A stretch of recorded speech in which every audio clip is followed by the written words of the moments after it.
Hey y'all, cooking, cutting up, keeping it real. Today's college football game day for Wake Forest. They're at Clemson today, so the baby boy is home. So instead of tailgating today, we're going to cook up a few things for lunch as we watch the game. And my job today was to cook the chicken tenderloins.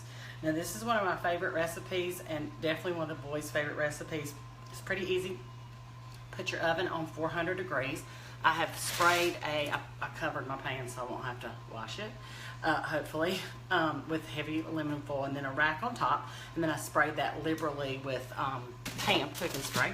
And so I'm going to take my tenderloins and I'm going to dunk them in this mixture, which is 1 cup of brown sugar and 1 tablespoon of chili powder. Mix that up.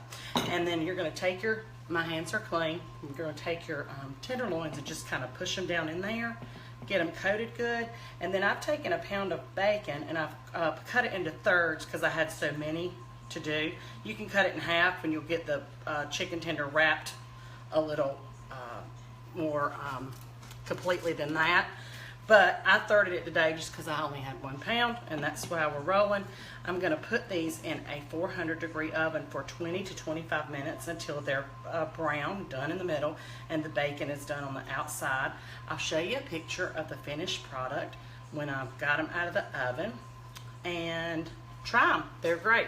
You could actually do these and take them to tailgate if you could keep them, you know, not in the sun. I wouldn't want to serve them all day, but look, growing up, my granny made chicken every Sunday, and it stayed out all day, and we ate it all day long. Just saying, never got sick. So anyway, I won't advise you on that. You can choose however you want to do on that. But this is a great recipe. So chicken tenders for our game day today. I hope everybody's making it a great day. Go Deeks!